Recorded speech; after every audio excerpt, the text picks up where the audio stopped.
Hi friends, இன்றைக்கி வந்து நம்ம நல்ல பழுத்த வாழைப்பழம் எங்கள் வீட்டில் இருக்குங்க.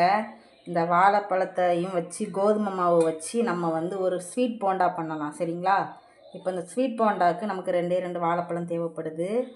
இந்த 2 வாழைப்பழத்தை எடுத்து தொலி உரிச்சு வச்சுக்கலாம். பார்த்திங்களா? 2 வாழைப்பழத்தையும் தொலி ரிமூவ் பண்ணிக்கலாம்.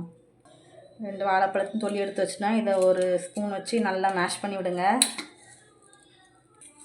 நல்லா ஸ்மாஷ் பண்ணியாச்சு. பார்த்தீங்களா? மசிச்சாச்சு. இப்போ வந்து ஏலக்காய் எடுத்துக்க போகிறோம். நம்ம தட்டி இதுக்குள்ளே போட்டுக்கலாம். 3 ஏலக்காய் தட்டியாச்சு இதுக்குள்ளே போட்டுக்கலாம். அப்புறமா வந்து கொஞ்சம் தேங்காய் துருவல் போட்டுக்கலாம். தேங்காய் துருவல் ரெடி பண்ணி வச்சுருக்கேன், அதையும் இது கூட கொஞ்சம் போட்டுக்கலாம். நல்லா மேஷ் பண்ணிட்டோங்க. இப்போ வந்து என்ன பாருங்கள், அந்த கருப்பட்டி ஊர்லேருந்து வாங்கிட்டு வந்தாங்க. அந்த கருப்பட்டியை வந்து நல்லா காய்ச்சி மெல்ட் பண்ணி வச்சுருக்கேன். இதில் வந்து 2 ஸ்பூன் இதில் ஊற்றிக்கலாம்.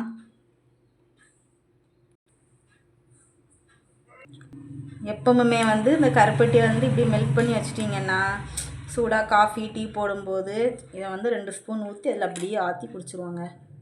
பண்ணிவிட்டு அதுக்கப்புறமா நம்ம கோதுமாவை கொஞ்சம் கொஞ்சமாக போட்டு இது கூட ஆட் பண்ணிக்கலாம். கோதுமை மாவு எடுத்துருக்கேன், கொஞ்சம் கொஞ்சமாக இதுக்குள்ளே போட்டு அப்படி ஆட் பண்ணுங்கள்.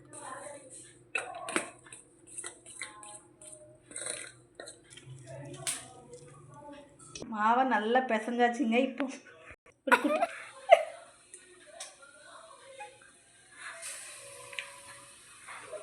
சுட சுட போண்டா குட்டி குட்டியாக உருட்டி எண்ணெயில் போட்டு எடுத்துருங்க.